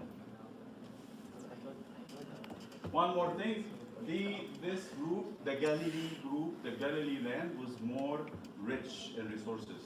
They had fish, they had farms, they had lots of good places to farm. Here it is more hilly and more desert-wise, so this is like very deserty. And it depended mainly on the pilgrimage to Jerusalem to have, like it's almost touristic till today. So they were, although they despised them, but they were jealous of them. They envied them for their wealth. Okay? Coins and measures. I need the middle table to answer that one. Okay, Renee, this is two words. The other resources. Coins and measures. You You picked it. Yeah. No, you're gonna do it. We'll help you. You can do it, we can help. What question? Renee, Home Depot. You can do it, we can help. Oh no, I don't No, like wait, what Home is Depot. that? Wait, what's I don't like Home You know what she said? I don't know. I don't go to Home Depot. I'm giving you. All the time. Yes, go ahead. Trigger. You can read them if you want. Just raise your voice. Be loud and clear. The silver. Okay, the silver coins. The silver coins, let's listen. What's the silver coins used in first century Israel? Huh? Can I just read it? Yes. Okay, so it was a shekel, Shekel. and it was 16 grams of silver, which is 4 pences, Mm-hmm. and it's mentioned in Matthew 26:15. You don't have to tell us where it's mentioned, but it's in New Testament. They use the I'm shekel. just trying to go low. Yes, go ahead. And then there was half shekel, which is 8 grams of silver, and 2 pences. And then a pence is 4 grams of silver, which is 16 farthings, which was a daily worker's salary. Okay. You want me to keep going? Mm-hmm. And then there was bronze coins. On mine, which was 100 pences. That's others. Oh, sorry. Farthing, which was 4 Kondrans. What's a 2 mites what was used to for a price of what? No, Huh? Isn't there Five, Ruby. 5 sparrows. Well, what about the 2 mites also? Sparrows? The widow? Yes. She gave 2 mites, right? I know. That's That's not the say to buy question a that he was window. asking. Yeah. Let's go. Others. And then others was a mine, which was 100 pence, and talent, which was 6,000 pence. 1,500 shekels. That's a lot, right? 6,000 pences is 24,000 grams of silver, which is what? 24,000 is 24 kilograms of silver. 24 kilograms of silver. That's a talent. So when you remember a talent, imagine 24 kilograms of silver. That's stacks of silver bars. Wait, a talent is what? It's like 24 grams of silver? Talent is 6,000 We should have a pence, talent show. and each No, no, no. pence is 4 grand. Well, it's not one like Okay, now go to the measures. Length, Me. I, Continue. some, the other people might. Okay, I got okay, go ahead. I got it. Okay, I just so, think it's a group effort. okay, so. Okay. One, Length, one, okay, so 1 cubit is 18 inches or 45.7 centimeters. Mhm. A fathom is 6 feet or 1.8 meters. A furlong is 1/8 of a mile or 660 feet or 201 meters. A stadion is 697 feet, 185 meters. And then Sabbath day journey is 3/5 of a mile, which is around 1 kilometer. right. So I want you to remember that last one very clearly, because what's a Sabbath journey? All right, liquid measures. And Wait, this- I have a question. Yes. What's the significance of these distances? First of all, these are the dealings, everyday dealings. If you go to the market, you're gonna have to give them a shekel or a pence, or you wanna buy a big field or something, you're gonna have to give mines or talents. That's how they deal with it. The parables are filled with them. The parables are filled with these measures. So if you don't understand and imagine what does it mean, you would not know what Jesus is talking about. So he would say in one of the parables, he'd say, the king had, he brought his servants, and one of them had owed the king money. And what did he owe? He said 500 talents. What's 500 talents? A lot. That's a house filled with silver, right? more So than they one said, I don't have that money. Talent. I said, please forgive me. He said, no, we have to put you in prison and sell your kids and get whatever I can. And he said, no, I beg you, don't do that. And he started to cry. The king forgive him. But then he went out and had another servant who owes him, who owed the same, his brother, 50 pence. And he said, give me the money. He said, I don't have it. Can you please give it to me now, or I will sell you? And he said, and they told the king, your servant that you just forgive him 500 talents is actually asking 50 talents. He want to send his friend or brother to prison. What about the links though? I've only heard cubit. I've never heard fathom, furlong, or stadion in the Bible. Are those mentioned? You would have it in fathom in the book of Acts, and when they were sailing in the sea. Fathom is about sea. They measure the sea depth by fathom. Okay. And the furlongs is measuring distances. Okay? Wait, sorry, you said talent is what in the house? Talent is, you have it there, in page number 6. Page number 6, under others. Oh, it's right. Parable of Yes. the talent. When he forgave the servant. Okay, now we can have a break for 10 minutes. Now, the Gospel of Matthew and Mark would need your focus, and it's going to be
Matthew, I need you to write these questions. Write the questions. Who is the writer of the gospel? Same question should answer also. Where and when he wrote it? Who is the gospel writer? When and where he wrote it? The next question.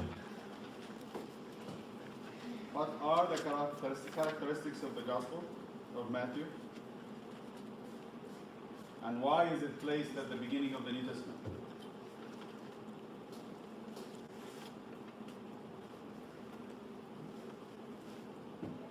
Next question.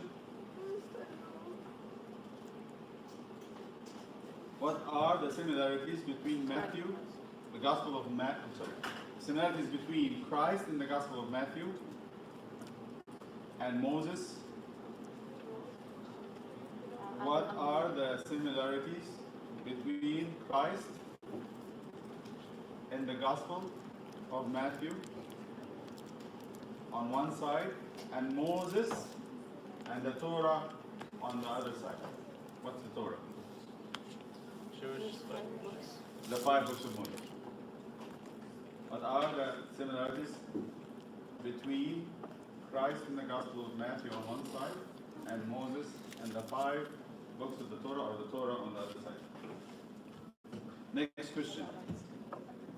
What are the 2 points of the genealogy in chapter 1 that speaks of Christ's identity and of his mother? Wait, I'm sorry, what are the 2 points? And the genealogy, that's chapter 1 in Matthew, that speaks of Christ's identity and his mother.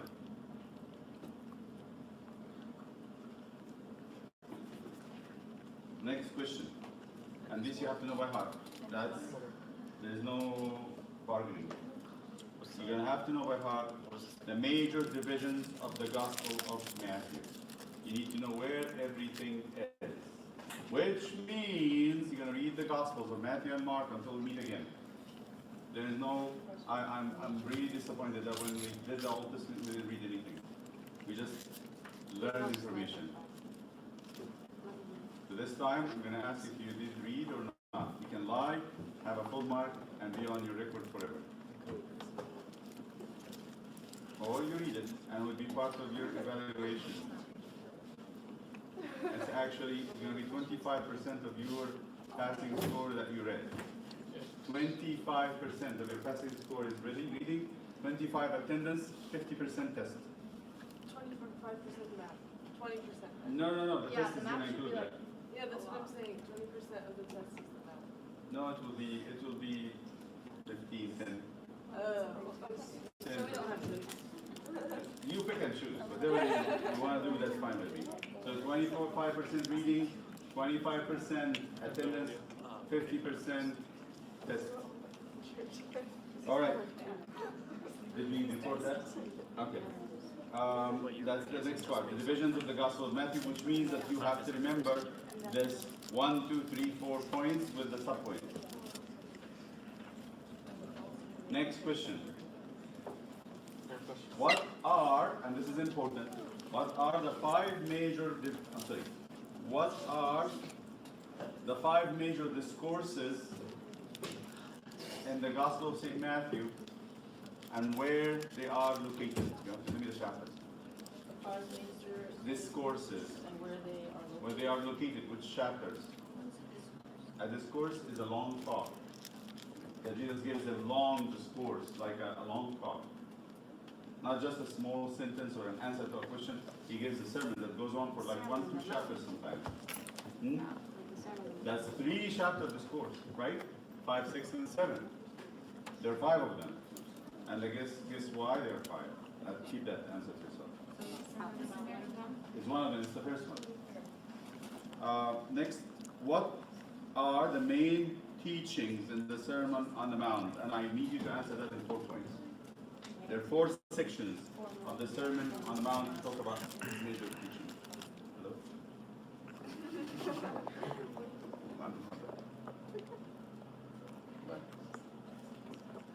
Okay? And that ends Matthew. I want to give you 10 minutes And let us reconvene after 10 minutes to talk about the answers.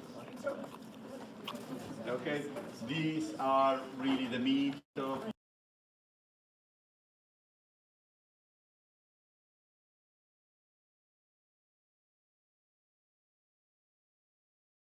those 4 sections. What are the subtitles? So for example, he talks about Christian discipline in it. What are the main Christian disciplines or exercises that we do? You're gonna tell me giving alms, fasting, and praying. Another question.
something about the genealogy that there's a question about. Service of Galilee and service of Judea.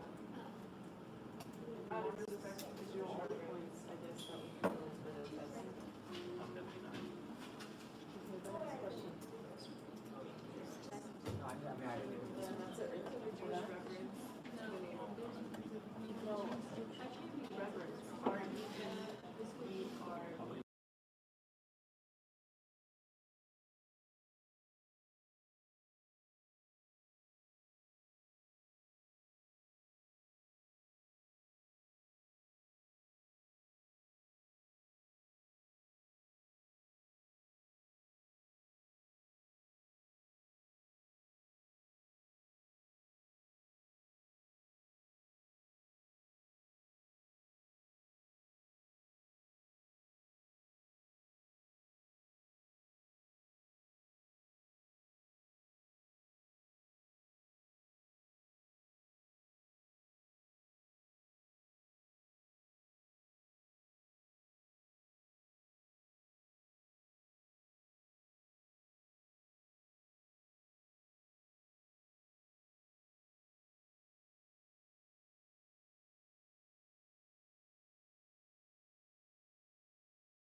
and St. Matthew. Let's go. Now, first question. First question is up from this side. Go ahead. Who wrote it? Yeah, go ahead. This is the hardest one. Okay. We're gonna take a. Ask the question and answer it. Alright, And so be quick because we need to it's finish. who wrote the gospel, and after a lot of thought, we guessed Matthew. Okay. Good job. Oh, is there anything else? Yeah, When and where? Well, When and where? so we said Palestine, and then we said it's probably the 1st century AD after Mark's gospel. Good. Next question. Why is it placed in the beginning of the New Testament?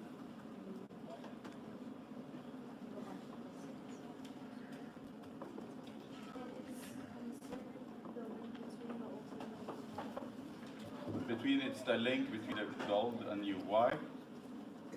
Why is it the link? Any idea? Why is it Matthew is the best link between the old and the new? Luke has a genealogy. To who? Yes, Mariam, go ahead. There is a lot of hints to Moses, but more than that also.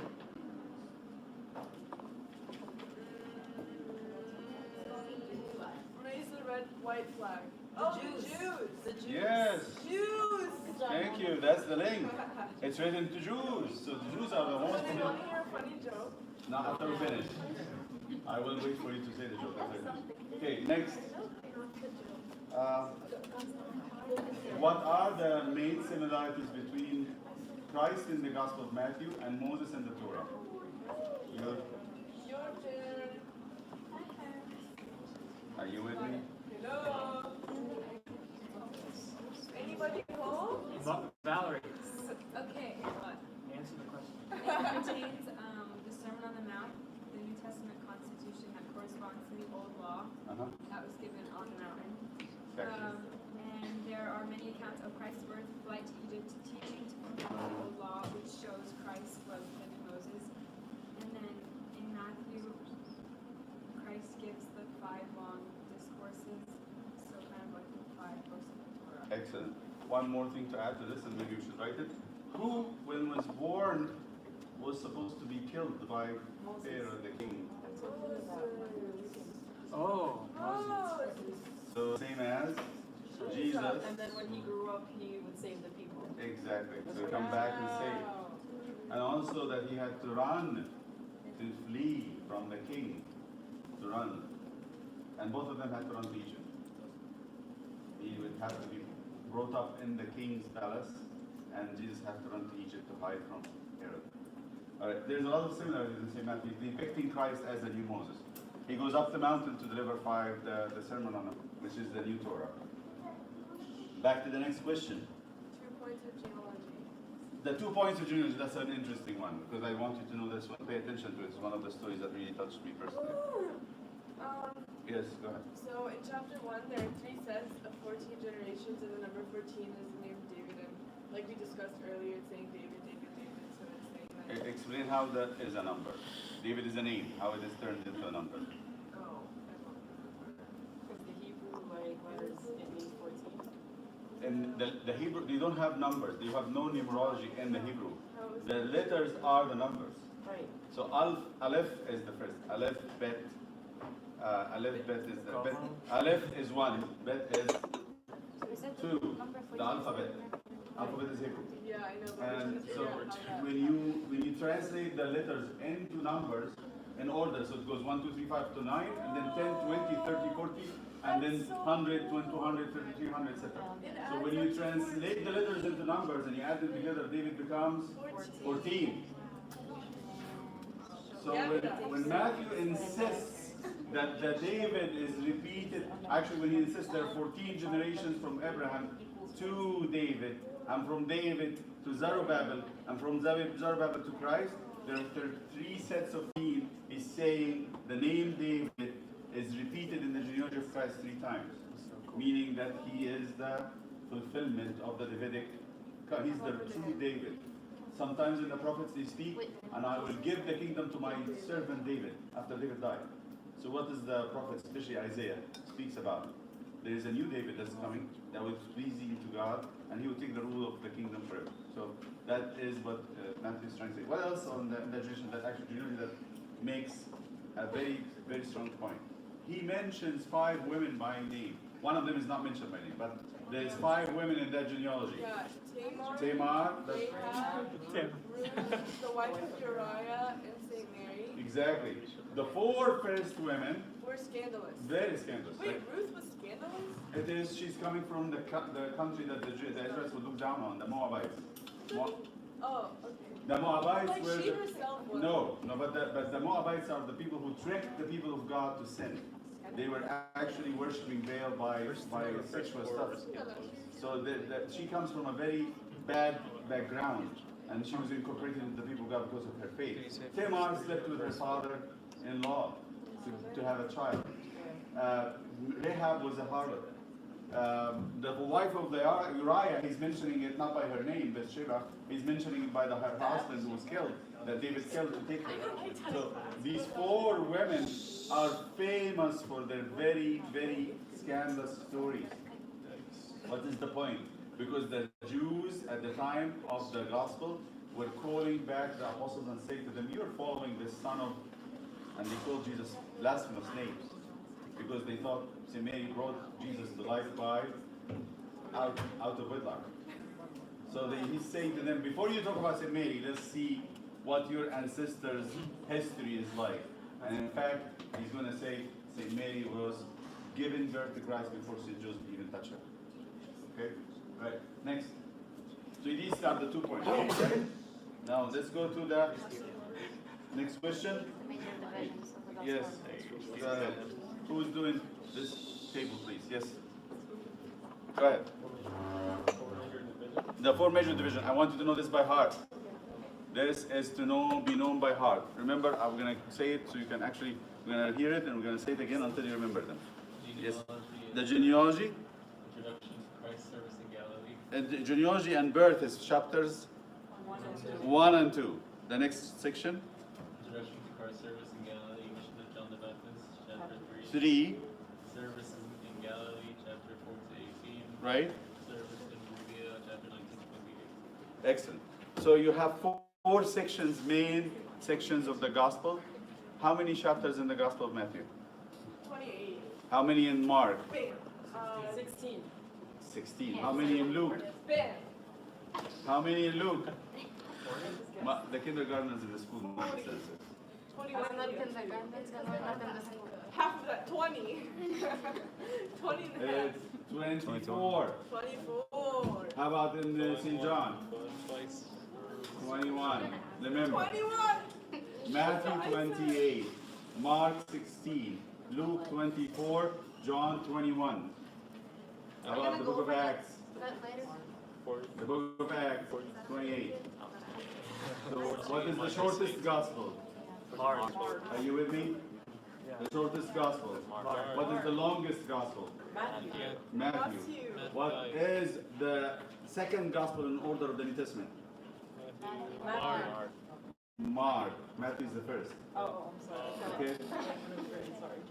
So again, the division of Matthew, the 28 chapters, the 28.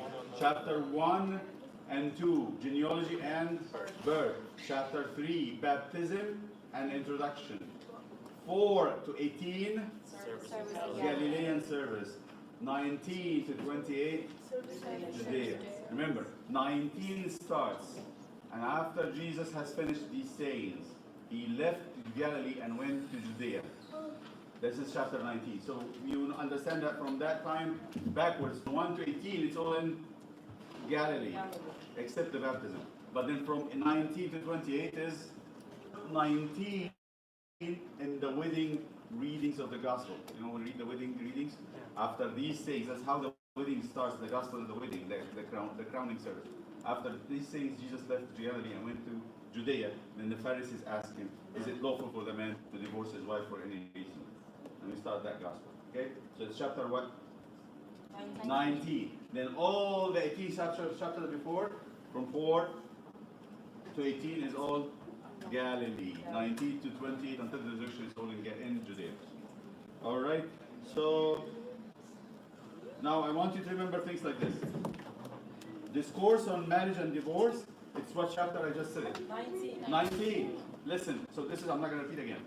I'm going to help you to remember them. The discourse on marriage and divorce is 19. Where is the parable of the sower and the seed? It's chapter 13. It's in Galilee. These are main events. Where is the beginning of the Holy Week? It's chapter 21. Chapter 21 starts by Palm Sunday. So he goes to Judea. Listen, he goes to Judea in chapter 19. He enters Jerusalem in chapter 21. Listen again. Holy Week reading starts from chapter 21. Okay. He goes to Judea in chapter 19, somewhere around here, and most probably in Jericho. But he doesn't enter Jerusalem until chapter 21. From 21 all the way to chapter 26 would be the Holy Week. And then the burial, Great Friday, actually 27, and the resurrection 28. That's simple. Always remember, always in the four Gospels, you want to know where the Good Friday is? It is the chapter before the last. In all the Gospels across the board, except in John. Right? John has 2 chapters on resurrection. But the rest of them, each one has a chapter on resurrection. So what would be Good Friday in Mark? 15. What would be Good Friday in Luke? 23. What would be the resurrection account in Matthew? 28. What is the resurrection account in Mark? 16. What's the resurrection account in John? 20. We said except John has 2 chapters. So there will be 20 and 21. But the rest of them, 1 chapter of resurrection at the end. The one before it is Holy Friday. So you remember that? That's easy. Across the board, except John, the last 2 chapters, one on Great Friday, Good Friday, and the other one is on resurrection. Except John has 1 on Great Friday and 2 for the resurrection. John is very, very interested in the resurrection of Christ. The resurrection account, yes. Okay? Remember to... We read all the time. Yeah, we read it for the resurrection, and we read it for Monday about the Sea of Tiberias apparition. So, go back. Matthew. Listen. So I'm going to have you to memorize this. You don't have to worry about it when you go home. 1. Chapter 1 and 2, genealogy and birth. The Magi visit in chapter 2. Chapter 3 is the baptism of Christ, the introduction into the Galilean service. Then from 4 to 18, Galilean service. Let me just point things here. You find the 5 loaves and the 2 fish, the feeding of the multitude in Matthew. I would say always remember, it should be 5 loaves and 2 fish, 5,000 men. It should be chapter 15. It is not chapter 15, it's chapter 14. You will remember that? Yes. Remember, 5 loaves and 2 fish, not 15. It is 14. How about the gospel litany that we read? Blessed are your eyes for the see. It is at the end of the parable of the sower and the seed. That's chapter 13. 13 is where you have the parable of the sower and the seed and the litany of the gospel. How about chapter 10? It's the mission of the 12 apostles when he sent them out. So you have chapter 10 for the mission of the apostles, chapter 13 for the litany of the gospel and the sower and the seed, many parables, and chapter 18 is about the community. What you do when somebody sin against you? How should you forgive them? All kinds of instruction about the community.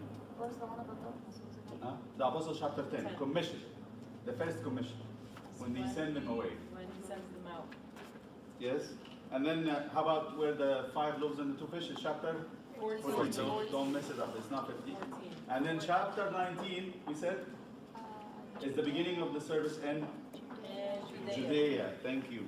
And then there we talk about the relation to the Holy Week. The Holy Week. Chapter 21 to chapter 26 is all about the service in Jerusalem especially. Judea starts from 19, but the Holy Week is 21 to 26. few points here in the last part. Where do you have Jesus talk about the woes? Woe to you, Pharisees and Pharisees and Chapter 23. it is chapter 23. The woes of the Pharisees are chapter 23. The end of Jerusalem and the world is chapter 24, the eschatology. Right? Then chapter 26 is from Wednesday to Friday. You have the washing of the feet of Jesus, you have the Holy Thursday, and you have Friday. Great Friday itself is chapter 27 when they offer him to Pilate to condemn him. Resurrection The 20. washing of the feet is in chapter 26. It will be 26 because that's from Wednesday to Friday. so that's again back a little bit step. Resurrection 28, Great Friday 27. The rest of the Holy Week from Wednesday is 26. From Wednesday to Friday. But Palm Sunday is on 21st. 21st. And you have important chapters. Woe to you, scribes and Pharisees, hypocrites, is chapter 23. 23. Eschatology, the end of Jerusalem, end of the world is 24. 24, a famous chapter. Matthew 24 is the end of times. Okay? Matthew 26 is from Wednesday to Friday, Great Friday. Great Friday itself is on 27, resurrection. Let me ask you questions, so random questions. Where do you find the parable of the sower and the seed? 13. 13. Where do you find the commission of the 12 apostles? 10. Where do you find the Sermon on the Mount? We just mentioned that. 5 to 7. 5 to 7. Where do you find the Wednesday to Friday account of the week? 26. Where is Great Friday or Holy Friday? 27. Where is Resurrection? 28. Where you find the genealogy and the birth? 1 and 2. The genealogy alone? 1. And where do you find the 5 loaves and the 2 fish? 14. Which, in which part of the gospel you would find the talk about the divorce? Is it in the Galilean or the Judean service? In Judean. In the beginning of the Judean service. Are we following? Yes. This is how I remember them. So you can keep doing this. It's easy. It's easy. It's black and white. Right? Let's go. Next part. Next question. Whose table is it? That was one question. It's going to take time. Huh? What are Yes. the main teachings in the Sermon on the Mount? Yes. We didn't go there yet. What are the major 5 discourses? That's Oh, the, we didn't. yes. Okay. Tell me these are the correspondence to the 5 talks of Moses, subbooks. Okay. 1, 2, 3, 4, 5. 1. Yes. Sermon on the Mount. Sermon on the Mount. Which chapters are these? 5 to 7. How do we know that this is a major discourse? What is the sign that says this is a major discourse? Whole chapters. No. What is the sign? How do you know that these are one of the 5 major talks of Christ? They always end with, you have it there in the second part. Now when Jesus had finished saying, When Jesus had finished these saying these things, so had finished instructing the 12 apostles, or when he finished these parables, or when he had finished saying these things, or when he had finished saying all these things. It always ends with this. How many times this was mentioned in the gospel or written? 5 times. After each discourse, you would have it. Okay, let's go ahead and talk about the 5. The first one is Sermon on the Mount. Sermon on the Mount, chapters. 5 to 7. And the second one, instruction, which was in chapter 10. And the third one, the selection of parables, which included the parable of the sower and the seed. Which chapter is that going to be? 13, you remember? And the fourth one, community instructions, that's before the divorce immediately. Which chapter? 18, the end of Galilean ministry. And the fifth one, The Sermon on Eschatology. the eschatology, which would be, 24. actually it's a whole thing of together. So 22, 23, and actually 23, 25. 23, 24, 25. Okay? All right. Let's go to the Sermon on the Mount. Your turn. You might just be stopping by Matthew, not Mark. Next. The Sermon on the Mount. Mm-hmm. The 4 sections. Yes, I want you to know the Sermon on the Mount divisions and points very clearly in your mind. So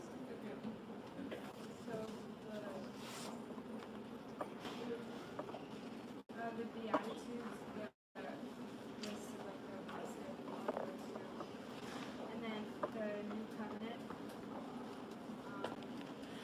you hear of the new covenant, you're talking about commandments. What Jesus is saying about the new way of God wants us to behave. Yes? And then he talks about like how you shall not murder, and he expands on it. It's not just about physical murder. And then you shall not commit adultery isn't just about like having sex. And then divorce, and then the oath under law, and then an eye for an eye. And then the third section is spiritual disciplines, like giving alms. How many spiritual disciplines we have? Giving alms and charitable deeds. That's prayer, number one. Prayer. Fasting. Fasting. So he's saying that each Christian should practice those three to be solid. The three: giving alms, praying, and fasting. We have to do this. So when somebody says to me, "I don't fast," I tell them, "You're losing. You're not part of this building on the rock process." Because at the end of the sermon, what Jesus said, if you want to be solid, what would you do? Receive what I'm saying to you and do it. If you receive it and do it, you'll be as solid as a rock with somebody building on the rock. So the three disciplines again: giving alms, praying, and fasting.